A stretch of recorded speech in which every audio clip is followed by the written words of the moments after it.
I'm supposed to go through everything that I'm going to talk about in the next however many minutes, right in the very beginning, just to try and get everyone to hang in there. So I may or may not talk about the fact that music needs a revolution. I might talk about that. I might talk about production and mix notes, how to take notes, how to self-evaluate your production, your mixes, how I go about doing it, how other people I've worked with go about doing it. That could interest you. It may or may not contain elements of hip-hop, maybe hip-hop related stuff on a non-hip-hop channel. You know that has to be mentioned. And I might talk about the track, the session that almost broke hip-hop. And maybe some of you can actually, some of you little hip-hop detectives, not little, some of you big hip-hop detectives can remind me exactly what happened. It may or may not have involved Cam'ron and DMX and a track called Pull It. But let me get into the music needs a revolution thing. First of all, it's okay.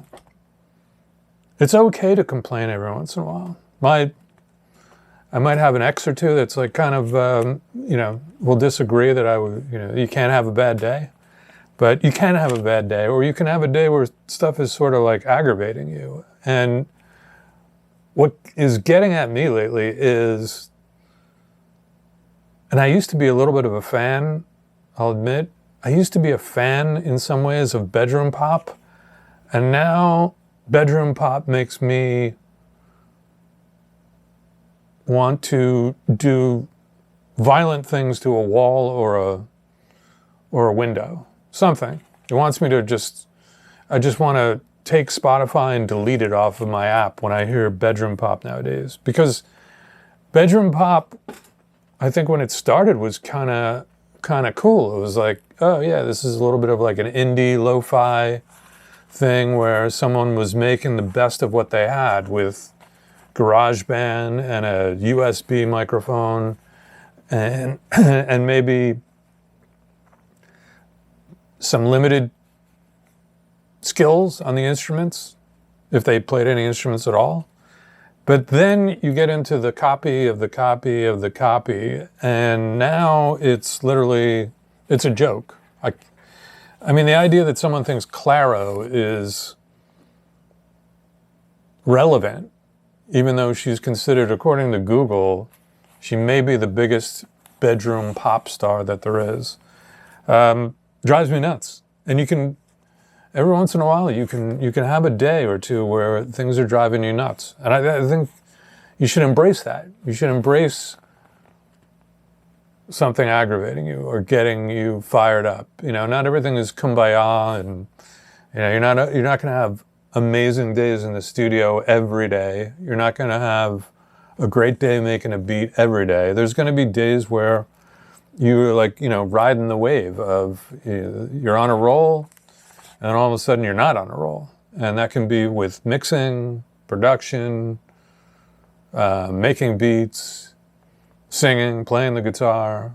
I never have a good day singing, but you got to take the good.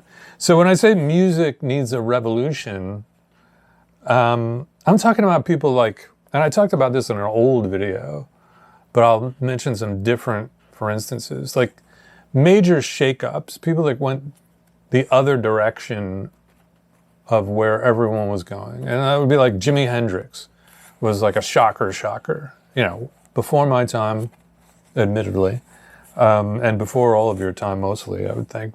But Jimi Hendrix was just it was like, who told this guy to do that? Who told him to play the guitar that way and, be an innovator with effects rather than saying like, oh, I'm just going to use a wah-wah pedal just like everyone else uses it, or an octave pedal just like everyone else may or may not be using it.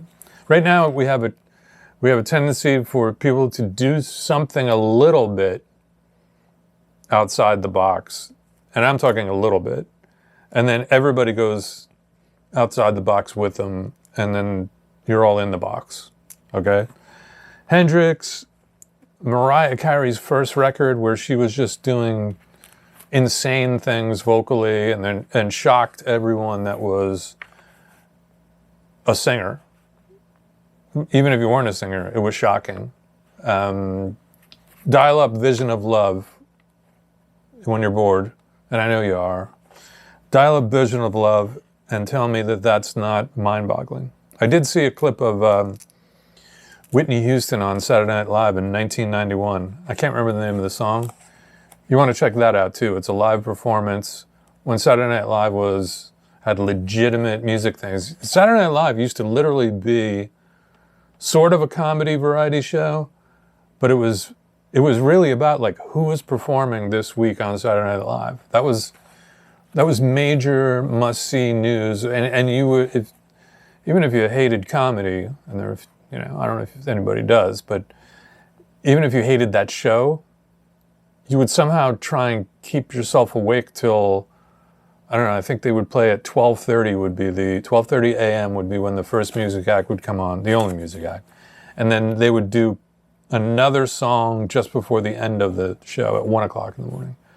And when you're a young kid, that was a big deal. It was like, oh man, I know Billy Idol's coming on. I gotta stay up, because the only time you saw them, there was no YouTube. Mariah, Bruce Springsteen, when he did Born in the USA, that was like, going for it. I am going to be the working class hero, put the bandana around my head, the jean jacket with the cut off sleeves, and go for it. Nobody, I don't know. Tell me, are there people going for it, like to actually shake up the world besides Taylor Swift, who is, let's be honest, it's not for everybody. It's for a lot of young girls, that's for sure. I'm losing friends with that one probably. LL Cool J, when he did Unplugged on MTV, was, like major news. Mama Said Knock You Out. When he did that with the band, a hip hop guy doing a thing with a band on MTV Unplugged, and I'm pretty sure it was MTV Unplugged, but it was like the first Unplugged that used a band, that wasn't just playing acoustic guitars. I could be wrong. I may not be. How are you going to fact check that? The Beastie Boys broke ground, and then there's less and less as you go along to the point where we're at now, and you say to yourself, what is going to be somebody that goes anti whatever is going on? Like anti-bedroom pop, anti trying to make everybody happy, like just aggressive in some sort of way. I think, when in 2018 or 19, when bedroom pop became a thing, it was somewhat aggressive in that direction. It was all in. Girl in Red, Beat a Booty, or whatever her name is. Beata Booty. I mean, I've heard her songs.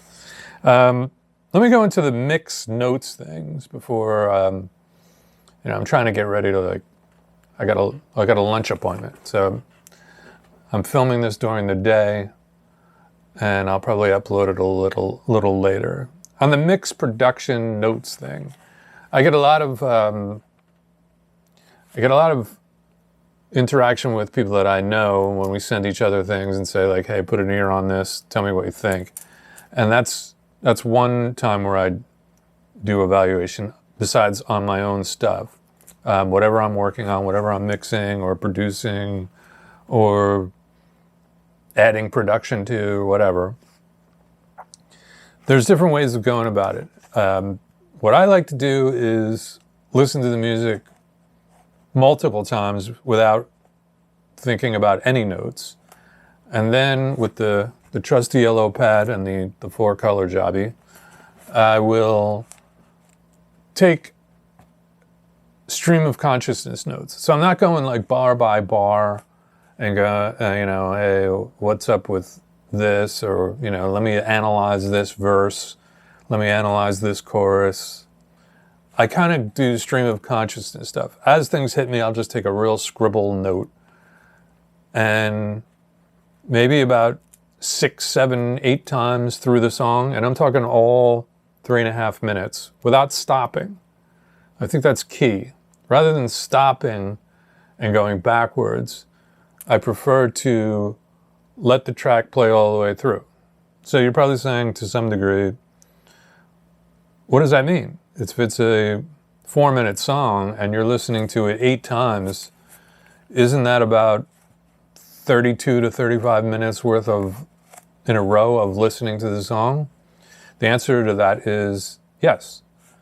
I might listen to the song for 3 hours without interruption, with the phone on Do Not Disturb, with the internet off, with the door closed, sometimes with my eyes closed, sometimes with, most of the time, with just the mix window up, just the faders, so I'm not seeing waveforms, not seeing things distract me. So like I said, then I'll be taking random notes, like, hey, what about that hi-hat in second verse? What about that? Is the vocal a little late in the chorus? Are the background vocals too loud? You know, a little, however you want to take the notes. And then maybe you might want to go back, as I will go back to my notes and then sort of organize them. Okay, intro, first verse, second verse, first chorus, second chorus, bridge, if there is one. If it's bedroom pop, there's basically no bridge. Let's put it that way. There's only 4 chords, and it just goes over and over again. I'm killing bedroom pop today. So then I'll start to really organize the notes and go through different levels of the notes. Meaning, some notes will be about volume of different elements. Is that loud enough? Is this too loud? Is the first verse vocal as loud or louder than the second verse vocal? Is the transition from the verse to the chorus vocal in the right ballpark? Is there a lift? Do you want there to be a lift? Is the intro interesting?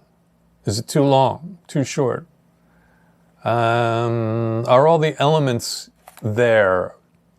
Are all the elements in the first chorus in the second chorus? Is there a build? Is there a build if you compare the first verse and the second verse? Are there interesting arrangement things? So you could look at it as like there's different categories of evaluating your mix and or production.